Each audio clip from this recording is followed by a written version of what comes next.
With all due respect to the Los Angeles Rams defensive line, our gender panel truly has the fearsome foursome. Annie Apple has been described as a force of nature.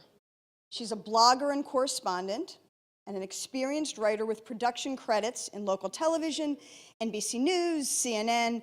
But about a year ago at last year's NFL draft, she burst onto the scene with a new title, NFL Supermom, as the mother of, as she calls him, Black Eli Apple, the New York Giants' first-round pick. I'm glad you're laughing about that. Now, talk about well-rounded. Julie DiCaro majored in journalism and French in college, but then became a lawyer and spent 15 years in criminal and family court before, some could say she took the intelligent step, others might say, why in God's name would you enter the world of sports writing and sports radio? But very quickly, she's become one of the leading voices of female advocacy in the country.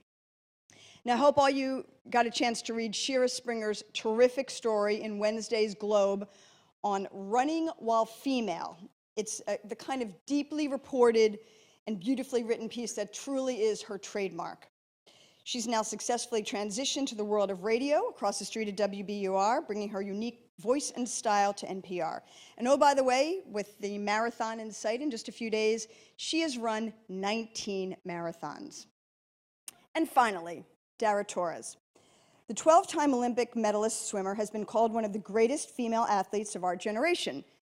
As was discussed on the last panel, I want to take a page out of Serena Williams' book and say, no way. She should not be restricted by her gender. Dara Torres is clearly one of the greatest athletes of our generation. Here's a preview of our panel, Gender, Separate but Equal.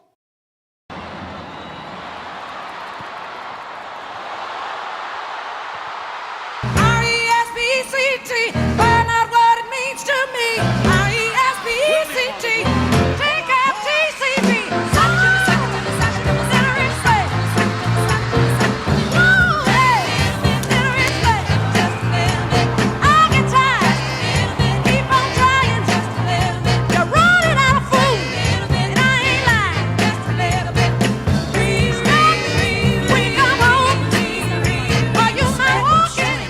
Being a woman is just a whole new set of problems from society.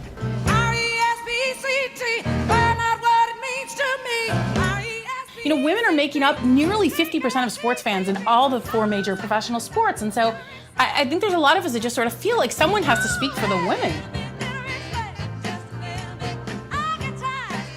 It's amazing to watch your kid from a small child work towards something and then actually have the privilege and honor to see him walk out that dream. So we were all really, really excited. Look how handsome he looks. I always think of, am I giving the reader the important information, telling them something they don't already know? Because that's really important to me. R-E-S-P-E-C-T, find out what it means to me. R-E-S-P-E-C-T, take out T-C-B. So when you add up all of Dara Torres' Olympic medals and the record setting, you throw in longevity on top of that, and the fact that she skipped 2 Olympics and still was able to come back, I think it's one of the greatest Olympic careers we've ever seen.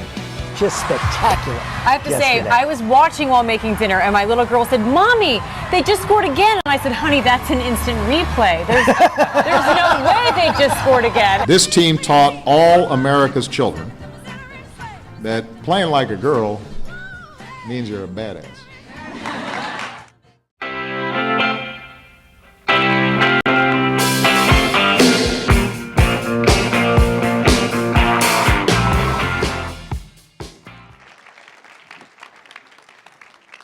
Welcome, Julie DiCaro, Shira Springer, Dara Torres, and Annie Apple. You're right there? That leg? We're not going to ask how many this is for you because we stopped counting at the surgeries. But welcome, women. Thank so you. I know that to this day, a bit much to my chagrin, when people know that I've loved sports my whole life, their first question is, "Oh, did you have brothers?" Which is kind of annoying. No, I just loved sports my entire life. I didn't need a reason. For each of you, what's the first memory you had where you knew as a kid that you loved sports?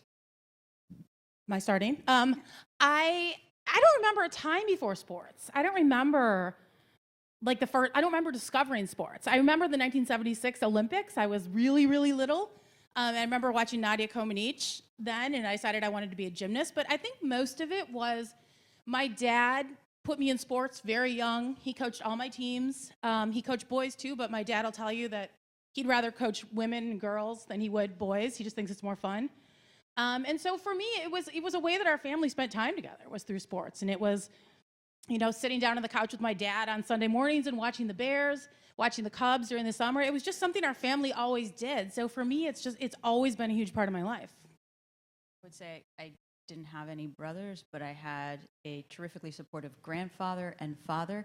And the memory I have from when I was younger was Christine Lilly, one of the all-time greats for U.S. women's soccer, played at a high school, maybe an hour and a half away from where I grew up.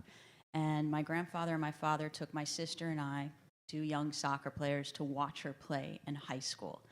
And I remember that game so vividly. It was nasty fall Connecticut weather. It was raining, the wind was blowing, and but we were out there, and it was important for them, my grandfather and my father, to put a female role model in front of us to show us that, hey, this is what women's sports is, this is what you can do. And to this day, I still have vivid memories, and I would say that's when I kind of really thought about how much I love sports, how much I wanted to do something in sports, and how much I wanted to play sports for as long as I could. I actually have 4 older brothers, so I'm the opposite of everyone else. But they are not the reason you were in the pool. No, well, my mom would take us to the pool. My brothers were swimming and I wasn't. And I'm not sure if it was because I just bugged her so much that why are they doing that and I can't? And I think it was more of an age thing than anything, because my mom was always proactive, girls and playing sports. But I wanted to do what they were doing, and I wanted to beat them. So I was running all over the bleachers for months, and my mom just couldn't control me and finally said, all right, here, you go swim. And I did, and stayed in it a lot longer than they did. They lasted about a year, and I think once their sisters started to beat them, that was it for them. For me, I have brothers, but they were never into sports. I just generally loved March Madness. I love NCAA basketball. In the 90s. I started watching sports, I think, like 1990. And I loved it. It was the drama, it was entertainment, it was performance. The Fab Five, UNLV, UNC Duke, that got me really loving basketball. Then I fell in love with football because I had one of my classmates he was really heavily into it. We had a kid at our high school whose brother at the time was playing for the Dallas Cowboys. So of course, Dallas Cowboys were winning then. They haven't won anything since, but I digress. But that's when the heyday, so I became this Cowboys fan and, just fell in love with the game. And I played basketball in high school. Then I got knocked up and they wouldn't let me play, although I could have still dribbled around the stomach. But I was like the original teen mom before they were making MTV shows about us. I was like that, but I still love the game. And I have 3 sons who, love sports, play sports. And as a mom, you are like the first coach. You are the first trainer. You're the first nutritionist. You are all that. So I've never imagined or looked at sports or visualized it without a woman's influence, ever. Actually, I just thought about something. You have 2 sons, Julie. I do. You coach them, or you? I did. I coached them in baseball and in soccer. Good for you. That I love to hear. That's something that I love to hear. All right.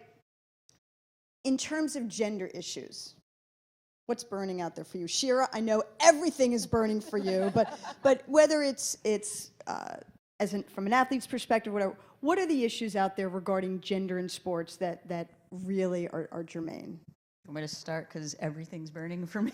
If I could pick one, it probably is, and it was something that was touched upon in the race panel, which is lack of development to get black coaches up to the head coaching ranks and potentially ownership ranks. It's the lack of development for women. And that's whether it's as writers, as broadcasters, as coaches, assistant coaches. The typical, I have seen and know of men who will start as an executive assistant for a head coach in the NBA and work their way to the bench as a coach. And that pathway isn't open for women. And it was interesting, I did a little bit of a sidetrack here. I did a story on women in construction. And they taught me a term I'd never heard of, which is called checkerboarding, which is when women in the construction profession are moved around to different jobs so that they never get the proficiency they need at one task and can't raise to get up to the level of foreman on certain jobs. And sometimes I think that's what happens in the sports industry. Women are sort of moved around to different positions or put into positions, they may come into a team situation and say, I'm really interested in coaching, but somehow they end up in PR or human resources. That's one of my big kind of things that get me angry. I wish there was more development. There is starting to be in the NBA. The coaches in the NBA, have invited more women into an annual sort of, it's like a coaching summit. The commissioners there, GMs are there. It allows the women to network. They actually added it in the National Football League also. Oh, okay. So I think it's starting, but there needs to be more conscientious development of women across the sports world. And to piggyback, I think it can't start with the NBA. I think it has to start high school level, collegiate level, Yes. because you have to open doors for those. And unfortunately, especially in football and college level, there are no women. And as far as any coaching, or maybe you'll see a personal trainer here and there, or maybe a nutritionist. So I think you can't just all of a sudden say, hey, we need them on the pro level, but we make no efforts to kind of bring them up the levels from youth to even high school to even collegiate. And also, it's not just a male problem. I think maybe it's also for women as well, because maybe for a lot of women, if you had a woman coaching your football team in high school, how many people would probably be in arms about that? So I think the change has to start with all of us, not just the men. Agreed. Yeah. My sport's a little bit different because it's an individual sport, and there wasn't a lot of money in the sport of swimming. There's not a lot of money in the sport of swimming, so it wasn't really a big issue for women. I think in swimming, though, we would like to see the women swim the mile like the men do. There's no reason why they can't. I mean, look at Katie Ledecky. She's probably like 10 times faster than more than half the men in the U.S. So there's no reason why, as far as like distance goes, that women can't do what the men do, and why they have to swim. And they have the 1500 at the World Championships, Yep. but not at the Olympics. So Yeah. what's up with that? I don't know, but I think there are more women are starting to stand up and say, why can't the women swim a mile? Because right now, if you guys don't know the sport of swimming, the women always swim the 800 and the men swim the 1500, which is the mile. So it'd be nice to see that, but having done a show this week, a all-women's sports talk show that Andrea and I both work on, we were talking a little bit about equal pay in sports, and I know you guys are talking about coaches and stuff, but it was really nice to see the hockey team stand up for what they believed in to get more pay, and also the U.S. women's soccer team. I mean, they bring in the revenue, they have the crowds. Why can't they make what the men make? Yeah, and just piggybacking off what Shira said at the beginning, in broadcasting, and not necessarily so much in TV, but definitely in radio and definitely in sports writing, there's such a dearth of women. And, I hear over and over again, we hire the best person. We hire the best person. Well, I thought Jamel Hill had a great line in the race panel when she said, diversity doesn't come knock on your door. You have to go and cultivate it. You have to invest in people. You have to bring people along. And that is not happening at the level that it should. I mean, women make up nearly from anywhere from a third to a half of every major league sports fan base. And there's absolutely no one catering to the female audience at all, or even acknowledging that it exists.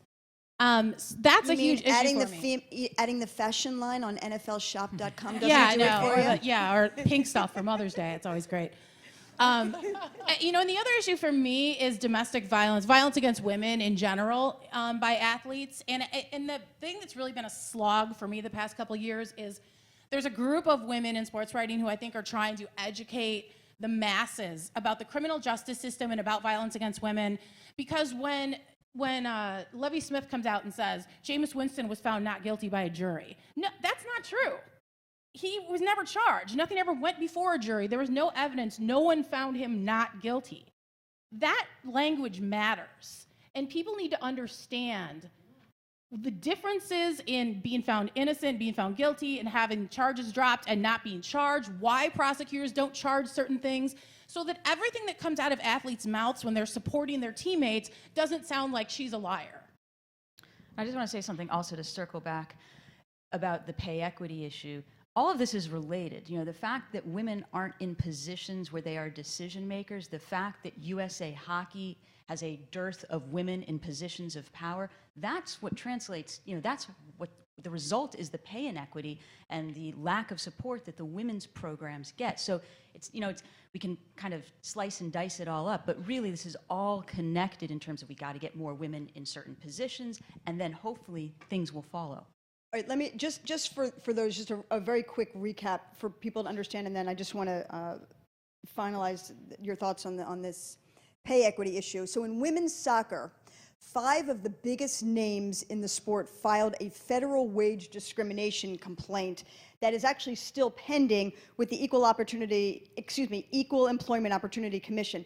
But they just signed a new 5-year collective bargaining agreement that has more than a 30% increase in base pay, improved benefits, significant gains in travel issues and working conditions. So that's for women's soccer.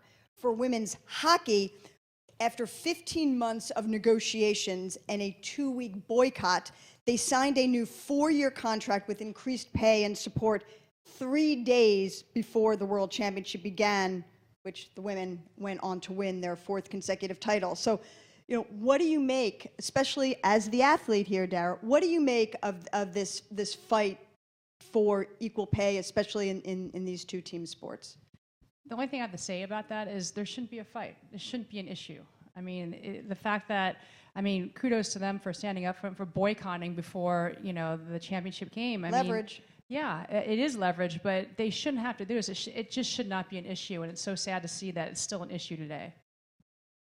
To piggyback off that, how they were, really productive by boycotting and kind of protesting days before. You asked earlier about what burns you, and I think college athletics who bring in millions of dollars, billions of dollars, don't get a dime of it. And for me, that was always a burning matter. I remember about 3 years ago when we were preparing to go win the national title. That was a big thing where we will see coaches, their families board private jets. They're all taken care of, and you have players' families who could not even afford to go to the game. So there was something I became very vocal about. There's too much money there. So for me, that is something that, but unfortunately, it will never change until, just like the women showed us how to do it, until you stand up and say, no, I deserve more than this. But I think on the issue of equal pay, it's tough for women. And I have to say it's even tougher for Black women, because you are not only a woman, but you're African American, so you are immediately always put in a box. And you're always paid less. And you're always, many times your talents aren't allowed to breathe because people will see you and say, no, you can only do this. No, you can only do that. And, when I came out and I spoke out and people were just looking like, oh, you're just a mom. I'm like, as Black women, feel like we always have to walk around wearing our college degrees and our resumes. No, I'm just not this. I'm also this and that. So I think there is, when it comes to gender issues, I think it's been harder, it's extremely harder for African-American women, especially in sports. And not only should it not be a fight, but the other unfortunate part of this is the fact that this is when women's sports get attention. I don't think anybody would have known that the World Championships for women's hockey were coming up unless they staged a boycott. And that, in addition to the unequal pay and the unequal support, is the real tragedy of this, is that has become how women's sports is now known and getting headlines. And the thing that's really even more upsetting than that is that I know from several of the women that were covering the Women's Hockey World Championships said that a lot of the hockey beat writers that were there who are male, when they weren't writing, were complaining about it, saying how it was low rent and it was a clown show, and why do I have to be here? I can't believe they're making me cover this. When those are the people that are giving you the news about that team, that's a problem. And you are covering the best women's hockey players in the world. These are incredible. Who was it who was saying? I think it was it Don Sweeney or Bob Sweeney who was saying that he plays with Hillary Knight and just blown away by her talent. These are high caliber athletes who are, I just don't get it. I just don't get, it's frustrating. And, and to put the final point on the pay equity issue, not something that I care to or like to remind people, but just in the sense of sports being the microcosm of society, remember that in the United States, women still make 80 cents to the dollar for men. So if sports can lead the way for any kind of equity issue, I think we're all for it.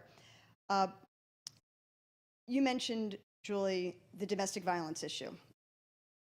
Annie, you mentioned you are more than just a sports mom. Last season, the New York Giants kept kicker Josh Brown on their roster despite their knowledge of his issues with domestic violence. Only when the public outcry became so strong did they release him. No surprise, folks, this did not sit well with Annie, whose son, you may recall, was the New York Giants' first-round pick and their star rookie. And she took to Twitter to express her displeasure.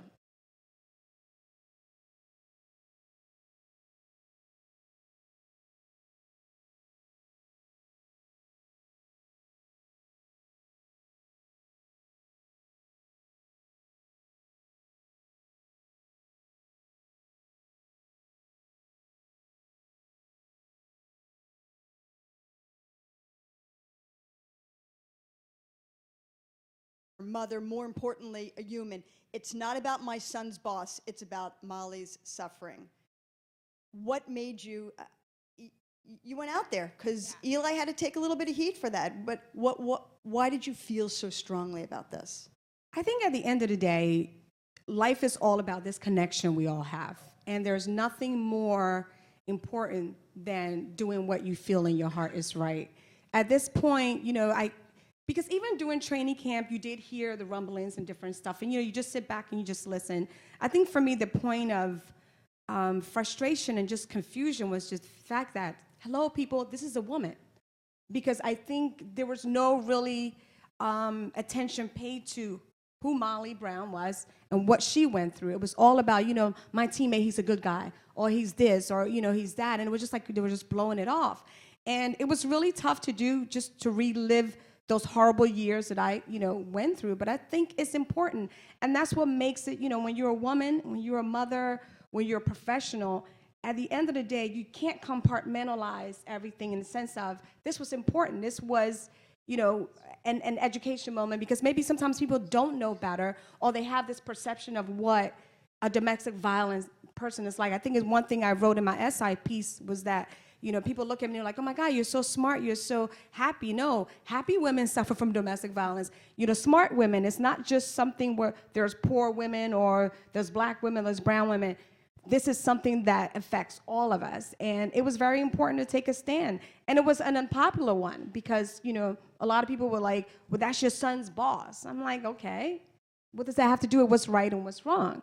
And I think Eli knows me. He knows from even Ohio State, where I did, I had to go up to Urban, and I had to get him to side and support us, to fight for parents. The College Football Player Committee went finally and approved the stipend for families 5 days before the first, playoff game. That took balls. And I think with, everyone came to Eli asking about your mom. He just knew, for me, this is how I am. If something is wrong, I will speak out against it. And being a survivor of domestic violence, I connected with Molly's suffering. And for the organization to be so callous, maybe blind, maybe they were blindly, because all the guys, he's a good guy. No, you're not a good guy if you're beating your wife. You know what I mean? That does not make you may kick well, you may block well, but you're not a good guy if you're hitting your wife or your girlfriend. Breaking news. Hashtag, you're not a good guy. So I think because many times we do focus on the actual physical ability. If you can do this, and I always say talent is just talent. Talent is not a virtue. It doesn't make you a good person because you can ball. You have to be a good person by the decisions and actions you make. And this goes back to the education thing as well. I mean, there's all this brouhaha about how the NFL and MLB and everyone's going to educate their players. Who they really need to educate are the coaches and the owners, because they're the ones just sort of dismissing this stuff and blowing it off and saying, oh, he's a great guy.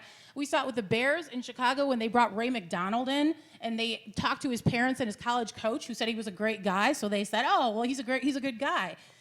Ray McDonald, who had numerous domestic violence issues when he was with the San Francisco 49ers. And sexual assault charge as well. And there are things that the society in general should know. That, domestic abusers are often extremely charming, popular, friendly people. They are experts at lying.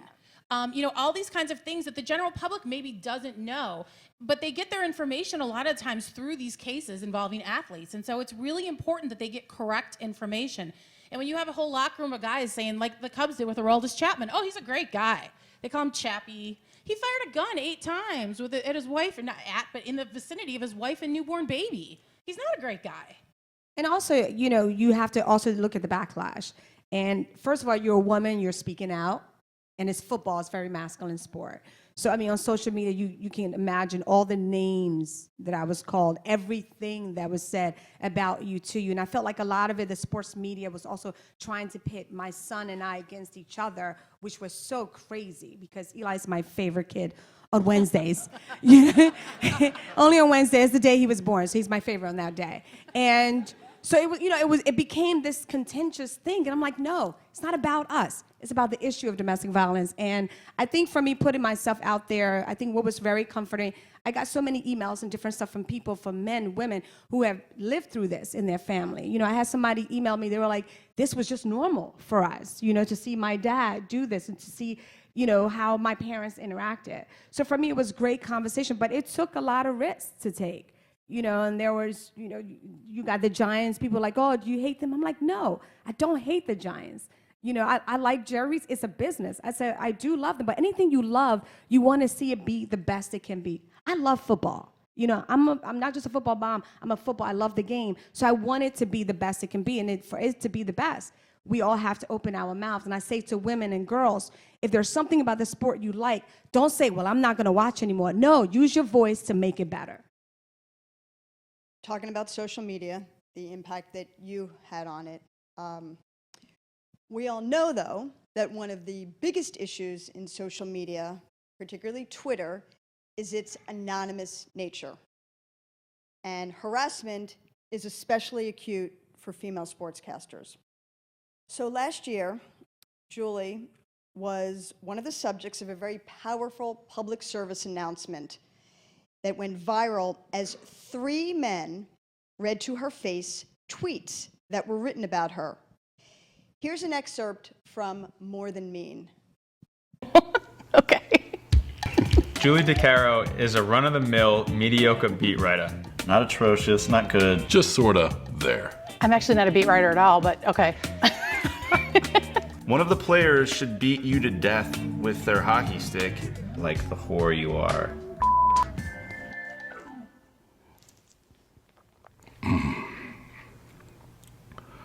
Hopefully this skank Julie DiCaro is Bill Cosby's next victim. That would be classic. I don't know what to say to that. I don't.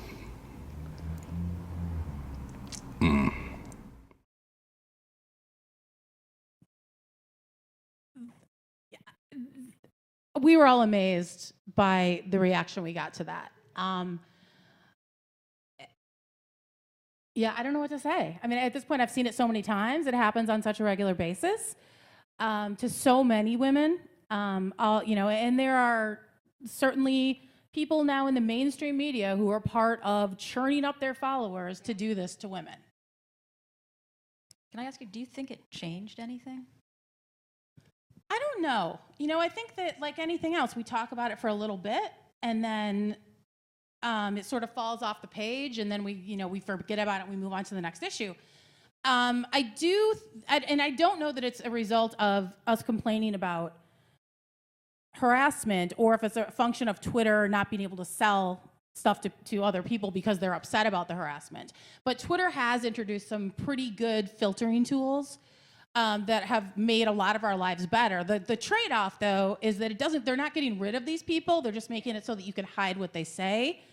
So if someone is threatening your life, you don't see it, which is great for your mental well-being. But, if someone knows where I live and is threatening to kill me, I probably want to know. So it's a trade-off. Wasn't something posted online, a picture of your home? It was actually a picture of my office. I go into my office from a very private small entrance that not too many people know about to the building.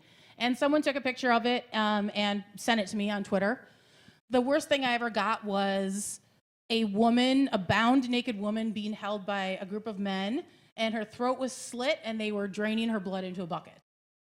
Are you serious? Yeah, and I don't know if Did it you was. I don't report know it? if it was. Yeah, I did, and I actually even reported it to the police, and the police were like, well, "I don't know what to do about that." And that. I mean, again, we shouldn't. We should be appalled, but we're not really surprised. But I mean, why? Why do women receive this much vitriol for, in this case, doing our jobs as sportscasters, sports writers, sports journalists, sports commentators? Yeah, I hear guys say all the time, I go to sports to get away from women. The last thing I want to hear is some woman telling me what the score was last night, And so I think there's this idea that sports is the traditional last bastion of men where they don't have to be near women. So I think there's an element of that involved. There's also, different trolls want different things. There's some really disturbed people out there who get their kicks out of doing this. There's people who just want attention, and there's people who do it for bonus points from guys that they perceive to be, sort of heroes. So, for example, there's a website out there that every time I say something, they all retweet it to the leaders of the website so they can see it and they can all come attack me. It's a really weird dynamic. I think it's also for, people don't expect women to be outspoken. They don't expect us to express our opinion about a sport because they may feel, well, you don't play, you don't know. And I always say, how can you be greater than something you came out of? To me, like, I have never known one man to give a birth to a baby. If you have, please stand up so we can recognize you and call the police. Seriously, I mean, every man's come out of a woman. So for me, it's so, even with your son playing in the NFL where there are different things, he'll lean on you. People will say, oh, Eli and I were close. We're like, oh, but that's your mom. Like, as if my presence in his life makes him weak. And I say, no, it gives him a great balance. Because growing up, with kids and in sports, I've always seen the moms, but it's the moms who are out there. Joey Bosa's mom, Cheryl, and I, we're friends, and her son Nick plays at Ohio State. And she said when they were little, they live, a nice area, but where they lived, they didn't have really great football team. So of course she took them to where she thought the best youth football teams were, and it was predominantly African American. And that really changed the scope of how they learned to play the game, how they learned. And it was so funny, Nick Bosa, she was like, Nick would come home and he would see all the kids with afro. He's like, he would pray every day, I want an afro, because he had this straight hair. Now if you see Nick Bosa, he got an afro. So it's like God blessed him with the afro. But I'm just saying, like, this is women's influence in the game. And I think we want to kind of detach that. You can't. We are fans. I mean, the amount of my friends and I who watch football, who, we attend games, and we have an opinion. I think we're free to express it. But you do, I mean, the names, especially football season, if I have an opinion, if your kid plays for the Giants and you say something about Tony Romo, oh my God, it's like, you're a whore. I was like, why do we always go to the whore thing? Like, can we get original? Like, what is with the whore? You're this, you're that, and all the names. And I think for me, I'm a West African woman, so it takes a lot to offend me. So I'm not easily offended. I always focus on, are you being who you are? Are you being true to yourself?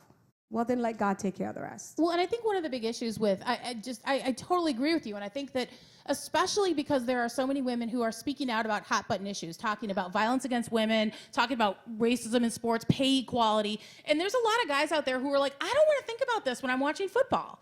Don't tell me, and so they get upset, they get angry, and they start yelling things at you. But I always feel like if you can just watch a football game, divorced from everything else, divorced from racism and sexism and misogyny and, unequal pay for women and things like that, then you have a lot of privilege that the rest of us don't have. Because when I watch a football game and I see a guy out there who's been accused of sexual assault or domestic violence, it bothers me, and it makes me remember, and it makes me think less of the organization. So a lot of us don't have the privilege of just watching football and only thinking about sports. Dara, I don't know if you've had any of these personal experiences where you've had, comments against you, but you're the mom of a daughter. So knowing that this is out there, this culture is out there, whatever it is, what are your thoughts? She's very limited to her social media. She's been asking to go on Twitter and some other sites. I actually I'm trying to be the mom that doesn't like look at her phone and see what's going on, but she was following like Kim Kardashian, and like I had no idea. Like I said you can go on Instagram, and that, you know, that's pretty much it, and her Musically. And when I saw, she was at that point she was 8, so she's almost 11 now. But I try to monitor at least what's on there, but it's difficult because you know, she's at that age where she's starting to understand things more and more, and understanding the word whore and, you know, other words that are out there. And How would you even explain some of this stuff to your daughter? I would just say that those are very wimpy men, especially the ones who you know, are unknown on Twitter, that don't, you know, you can't get a hold of, that oh yeah, it's easy for them to say that because they're not saying who they actually are. So, but it's a process, I think, for me. I mean, she's my only child, and so it's all kind of new to me too. And I am very, very careful about what I put on social media, because something happened to me a long time ago, and I started getting called names, and it was just, and it had nothing to do with sports. Can you share? Yeah, I just when Patrick Swayze passed away a while ago, I had said, you know, R.I.P. and so sad to see, and all that kind of stuff. And then I said, I just wish, you know, he had stopped smoking. And you know, I think he had like liver cancer or pancreatic or something. And I just started getting like overwhelming tweets back about, you know, well, smoking doesn't cause, you know, cancer in the liver, so why are you saying that? And he should smoke all he wants, and did it, you know. And I was just, and I started going back, and you know, this is when Twitter first started, and I started going back and saying, well, you know, he did say he's doing everything he can to, you know, fight this, but then why is he still smoking? And then my agent was following me. He's like, just stop, you know. I'm like, but I can't help it. These people, they're like yelling at me, and I got to yell back, and you know. And so I learned like very quickly, you know, just they're going to be who they are, and you can't just start, you know, have arguments with them. And so I'm just very careful about now what I tweet. See, that's one of the bad effects of this, though, is that like then you silence people's voices, and women self-censor because they know what's going to happen if they speak out. Well, I have a 16-year-old daughter, and you know, the rule in our house was no social media till you hit high school, because like, what do you have to say to anybody? You know, anyway, like, sit down. You have nothing to say to high school. So that was the rule. And I remember, whatever you have to say, tell us. Like, you don't need to talk to strangers right now online. And you know, I remember a few years ago, my daughter asked me randomly, you know, I don't know what she was listening to. She was like, Mom, what's a prostitute? So I told her, you know, a woman who sells herself. And she was like, and the first thing she said to me is, I wish I never knew that. You know, just like, so she just liked to be, you know, closed off. But I thought it's for kids and social media, for us, it was like, wherever you are, mom and dad, we have to be. It's like you wouldn't leave your child at a mall in Germany and go to Florida. But when your kid is online and you have no access, so who they're interacting with, where they are, it is dangerous. I mean, it's a different reality. Their physical body may be home, but if their mind and their attention is elsewhere, you're not there, it's terrifying. But I try, you know, and you know, with Eli being in a spotlight, and you know, everything you tweet is under scrutiny, and you know, people are like, well, has it changed? How are you? I'm like, I can't change. I'm 42 years old. There's no way I'm changing. And this is pretty much who you get. I've been on Twitter since 2009. I don't think it should change what I tweet or how I interact, because my son happens to play football every week. You know, so I think when you just maintain who you are, and yeah, it's gonna come with the random insults from like the miserable people living in their mom's basement and owing her $43 in rent they haven't paid yet, and they're online bothering you. You know, who are now trolling you, by the way. Who are trolling you. This very second. And it gets, you know, people get vicious, especially around football season. And if you give it an analysis that they don't agree with, or you say something they don't agree with, and it's always, well, you know, I always say, you know, Twitter will argue anything. It's like, I like blue. Why don't you like red? Why do you hate red? It's like, no, I just like blue. You know, everything you do is just, and say is under scrutiny, but you can't let that dictate how you interact with people, embrace people, and how you live. As the mother of boys, I think it's really important to teach young men and young women how to use social media. So I've been the mom who's been following my kids. They have to friend me. They have to follow me. I follow everything they say. When I first gave my son his phone, the first thing he did was he went on Instagram and he joined a group of his friends in body shaming Demi Lovato. And I immediately took his phone. We took it away from him and said, we'll try again in a month. And we've talked about how, you know, social media, we use it to lift people up, not to tear people down.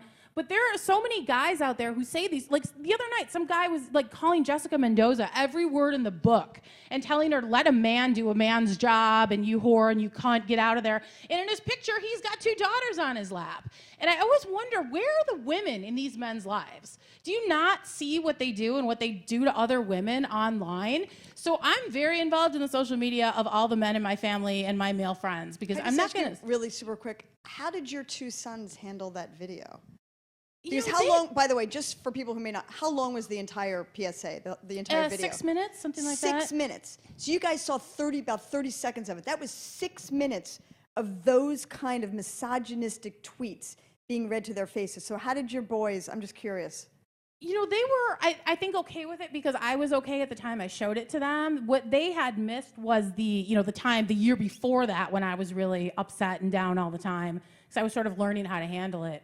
But, you know, I put on a brave face when they were around, even though, like, you know, a lot of times I was just, all I wanted to do was, like, watch SVU and watch Olivia Benson, like, destroy men. Is like, self-care.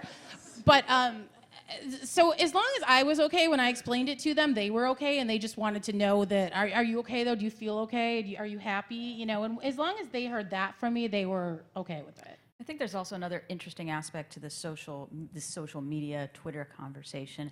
And that's the fact that many women's sports teams rely on social media because they don't have these robust broadcast contracts. They rely on social media, streaming, Twitter, Facebook, to spread the word about what they're doing, when their games are. I mean, I think most of the NWHL games, the Women's Professional Hockey League, their games are live streamed on their league website. I mean, that's the main methods through social media that fans find out about women's sports.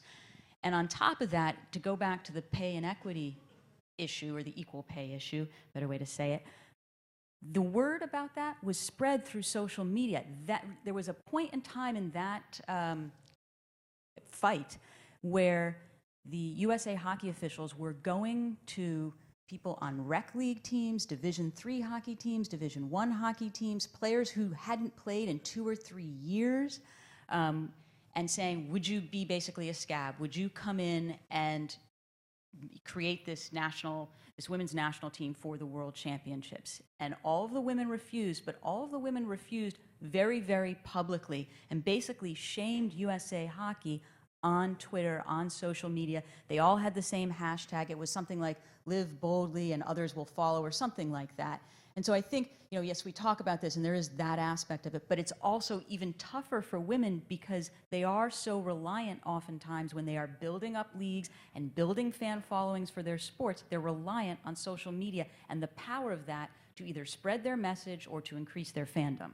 I know that at the Olympic Games, at least this past one, I'm not sure about 2012, but you know, the USOC and the NGBs, which are the national governing bodies, are very try to educate the athletes on what they should and shouldn't say, especially just during the Olympic Games, because there are some idiot athletes out there that have tweeted some stuff that have gotten them in trouble. And so, at least as far as the USA goes, I know that they really keep a close eye on, at least during that time, what the athletes are saying and what they can and can't say. And I think also that's where the change has to start. The change is not going to start with just women. I think Jamel made a good point earlier when she said it's about other people also opening their mouths. I think when the sport world, from the owners to the GMs, when it starts to reflect diversity in as far as gender and as far as women, and seeing women in those roles of power as far as within sports, then I think the fans will catch up. Because right now,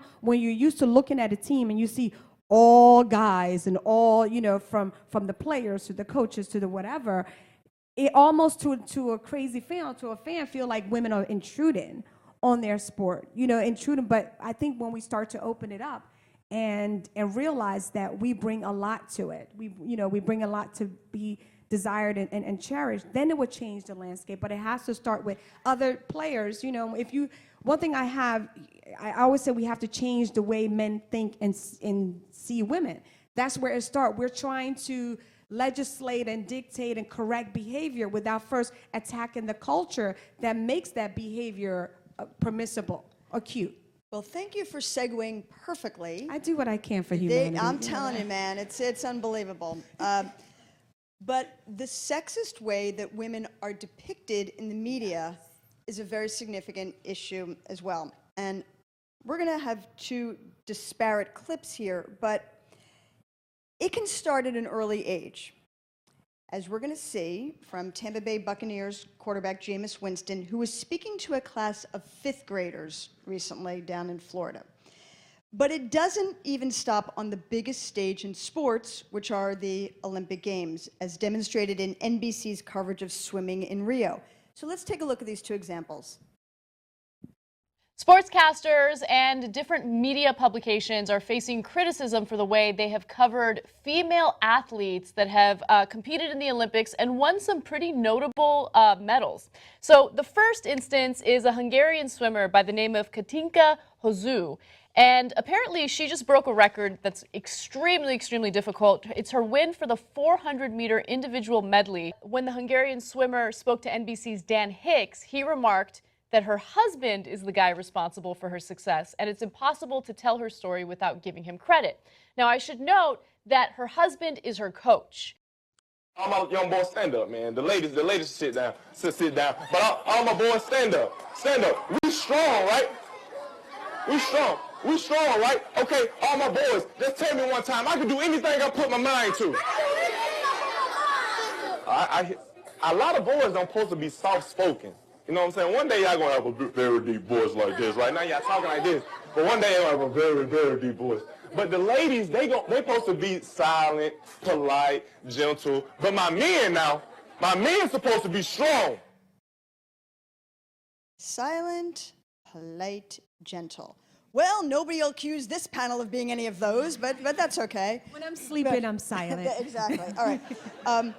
Let me start with our, not to put our dear friend Dan Hicks, throw him under the bus here, Dara, but this was a pretty ignominious moment. This is the highlight of this female swimmer's career, and her husband is credited for it. Now, you've always had male coaches, and they've done a great job with you, but I'm never going to credit them for your accomplishments. So the way that they are depicted, how troublesome is this? That was kind of asinine what I just saw, but you know, if you want to credit your coach, let the athlete credit the coach. You know, the coaches have a tough role, and people always ask me, you know, why aren't I coaching? And I just think that I don't have the heart to be able to coach swimmers and let someone down if I didn't do it the right way. So they do have a big role, obviously, in your success, but you're the one out there every morning, getting in the pool, doing the workouts, eating right, sleeping, watching after your kid if you have a kid when you're an athlete, just whatever it is, you're the one doing that. And so that was very disturbing to see that quote up there. I have actually never heard of a journalist saying something like that. It just, I don't know. I'll have to have a little chat with Dan Hicks, I think.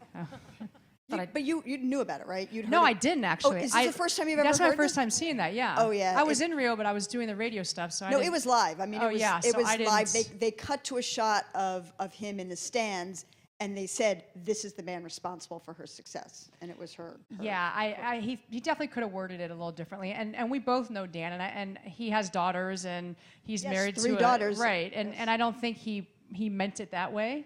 And I'm not trying to defend him but the fact that he has daughters and he has a very strong woman as a wife. Hannah Storm. Yes, Hannah Storm. So I'm sure it just was his wording that wasn't. I'm not trying to, again, defend him, but that's just not like him to say something like that.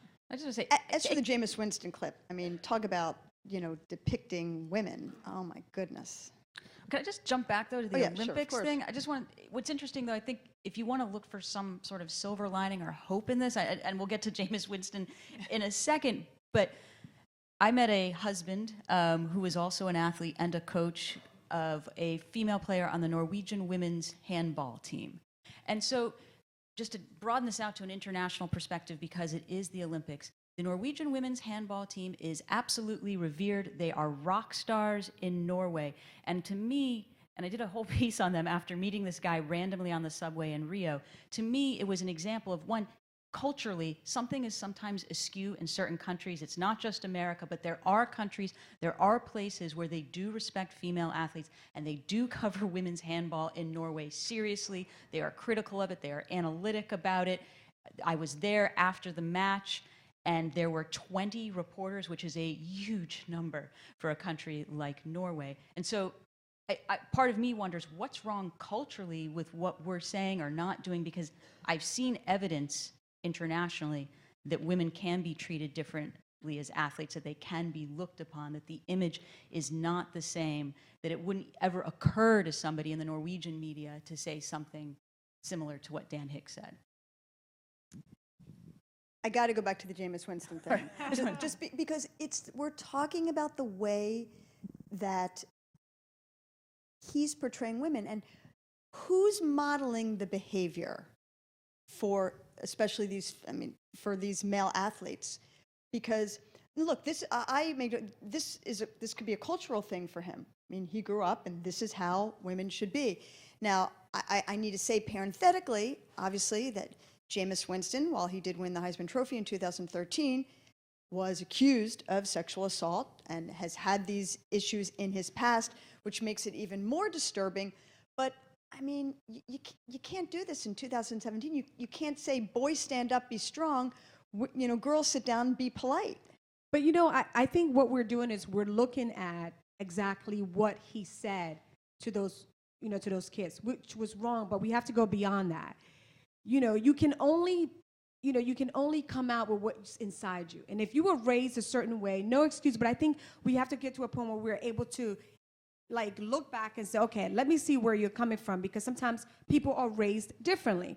And, he's much more Southern, or what, maybe in his family, the dynamics, it was very, in a lot of different culture, there, that's how it is. For me, what was shocking is he's a professional and he still holds these views. So at some point, coaches in high school, coaches in college, before you get to the pro, they have to do a better job of teaching these young men exactly what is right as far as interaction and depiction of women.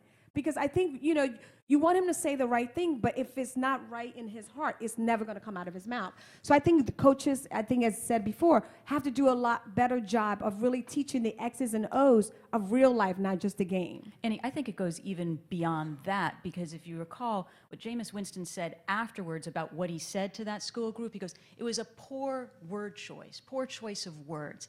And you can't let him off the hook that easily. You can't let someone like Jameis Winston, with his history, excuse it by saying it was a poor word choice. It was so much more than a poor choice of words. There is some ingrained attitude toward women there that has to be addressed, and people need to call him on it. It's the same thing when you're talking about somebody who's committed an act of domestic violence, an athlete, and we go and say, oh, he's a great guy, thinking only about what he does on the field. Words matter, and you have to be calling these athletes on them continually, and not letting coaches, owners, whoever it is, excuse their behavior. But let them excuse their own behavior. I've been around football a lot because I have, my son who's played. So you have guys he played with, not just in high school and college, but also guys he may train with from other teams. He's even trained with Devin McCourty, who was here earlier.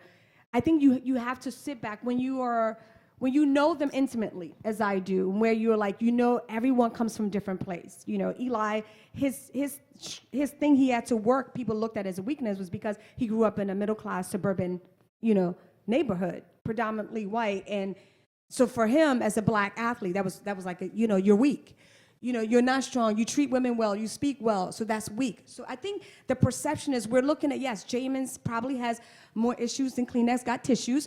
But the problem is we need to begin to not just look at it and judge him on that. We need to go back to training and teaching young men how to interact and how to have a great perception when it comes to people, not just females, but not women, but just each other. And I think for me, that was the toughest part about raising an athlete, is that I'm always telling to Eli, don't ever let anyone dictate to you what kind of black man you're supposed to be.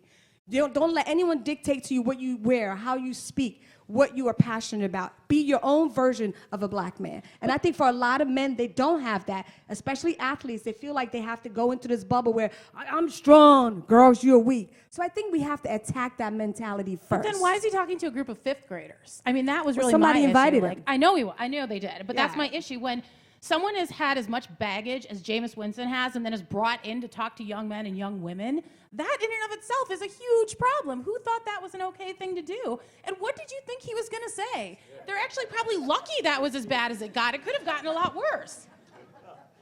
All right, I got to take a question. Mike would help. I'm going to take a question here. What are your thoughts on the sexualization of female athletes and women working in sports media? You know, there's an unspoken rule I've learned in sports, you know, especially as a black woman who loves sports and who covers sports. They said that, you know, fans want, because my biggest problem with sports for me, having watched since I was a teenager in high school, was there was no women on sports who cover sports that looked like me. So for me, the Pam Olivers of the world, the Lisa Salters, the Sage Steeles of the world were important to me, because as much sports as you watch, as I watch, from NBA to NCAA to NFL, there were no women, because there's an unspoken rule that say in sports that the fans want women who remind them of their sisters or women who they would like to be with. And for me, it was almost like, okay, so you're a black woman, no one wants you, that's not your, you know, nobody want to be your sister, and nobody wants, so you were not beautiful enough, you're not pretty enough. I remember once we used to watch a lot of NFL Network, and I would look on there, and there was like, I'm like, okay, you're covering the NFL. It's like, what, 85% or so African American? You don't have, there's not one black woman that you can have that can actually represent and cover this sport. So for me, that was a huge thing personally, because we were deemed as, you don't really know, you know, you're just the moms. Like, there was no place for us, and that's why I think what Jamel does every day is such groundbreaking, because that's not something you saw 20 years ago. Just to get back to you want to get to the sexualization part of things here. I mean, it's difficult, I'll be honest, when you go into a locker room and you're there to do your job, and this is kind of how I would dress to go into a locker room, and there are women there who are, you know, not there for the right reasons sometimes, or dressed in ways that, and I'm not totally conservative at all. That are going to a cocktail party? Yes, thank you, Andrea, for providing the image there. And it makes my job harder. I mean, I've been in a number of locker room scenarios where women were not behaving appropriately. And I say sometimes it's the networks who are asking them to be, you know, have this sexualized image. But there are also women out there who take it upon themselves, who think it's a way to get ahead. I'll just say this. It presents a problem for women who know the game, who want to do the reporting, who want to do the research, and who take this job as reporters very, very seriously. And I will admit, I actually spoke to a public relations person for a local professional team about someone who I knew was not in the locker room for the right reason. She was trying to get phone numbers, and it was entirely inappropriate. I said, I don't see how you can give her a credential, because when you do, you diminish what I'm trying to do here. And they stopped giving her a credential because they did see what I was seeing. It's not quite sexualization, but because that's sort of somebody sort of, you think, well, we can debate the word here, but that's one perspective on it. I want to try, I'm going to hurry. I know we have to wrap this up. I want to answer one question really quickly here. It's from Aaron. Do female athletes deserve equal pay even if they don't bring in the same audience revenue? Aaron, may I please remind you that when the woman last won the World Cup, 23 million viewers tuned in. It was the most watched soccer event in U.S. history. Not that I have a chip on my shoulder about that, but let's get our facts straight before we ask our questions. Okay, I'm going to move. Go ahead. 100%, and yes, applaud that. Andrea just went savage right there. And 100%, because here's what happens with equal pay. Here's why equal pay is so important, because if the athletes don't get the pay they need to train and to raise their game and to be the players they are capable of being, they can't put out the product that draws the fans into the game. I have done numerous stories on young women who are working 3 jobs so they can continue playing hockey or soccer in the hopes that they will get an invitation to the national team. Now, trust me, you cannot be the caliber of player you need to be. Professional women's hockey teams cannot have the depth that they need. Women's soccer, professional soccer teams cannot have the depth that they need if players don't make the money when they're playing that allows them to focus on the game. And the women's soccer team actually brings in more revenue than the men's team. Yes, but even if that was not the case, this is all about, you've got, sort of circling back to the beginning of the conversation, you have got to provide development opportunities in all areas of the sports world, whether it's But I with think reporters also or athletes. some responsibility also has to go to the team ownership, the team. I look at the WNBA for a second, which I enjoy watching, but it's like if no money is being invested to promote these sports, to promote women's sports, it becomes challenging for the for the fan to be able to embrace it. So I think the responsibility has to, the whole business model of that, I think, has to change, because it can't be like, listen, you got to watch us. Well, they have to kind of do a better job of publicizing. And I think we talk about this as equal pay, but it's really equality across the board. Don't forget, with the women's hockey team, it was about travel accommodations that was equal. It was about sort of various health insurance issues. So it's a whole range of things. I had to Equal pay laugh is the that name. the men were traveling first class and the women were traveling in coach. I mean, Imagine that traveling, sort of says it all. 12 hours But were on a they on plane. United though? God, I hope not. I want to ask this super quick. This is from Taylor. The last panel touched on the need for white people to join the conversation on race. How can men best do the same for gender? Oh, I can answer that because this has been driving me crazy. There's a lot of guys out there who like to position themselves, especially online, as allies. And they talk about how I'm a feminist and everything. But when there's a panel on baseball and it's 8 white men, none of them say, hey, you should really put a woman on this panel. I'll give up my place so you can put a woman on this panel. That is a real ally, someone who's willing to lose part of their voice, part of their platform, to give it to someone else who's been marginalized and who needs that space. That's a really important issue. We see panels all over the country. There was a diversity panel that was all white people, and it was all white men. I mean, it's crazy. We have to be willing to give up some of the spotlight to other people in order to help them get to where we all should be, to level out the playing field. So, there's a lot of guys out there who like to say that, I totally support women, but are you really willing to put something on the line to give it up? And I think that there's a lot of lip service paid to this, but not necessarily people who are willing to put their money where their mouth is. I think also true, but it's also not, it's about what happens outside of the spotlight. And I will say there are ways in which men and men's teams are helping out. If you go to Portland, the men's and women's soccer team have a cooperative arrangement.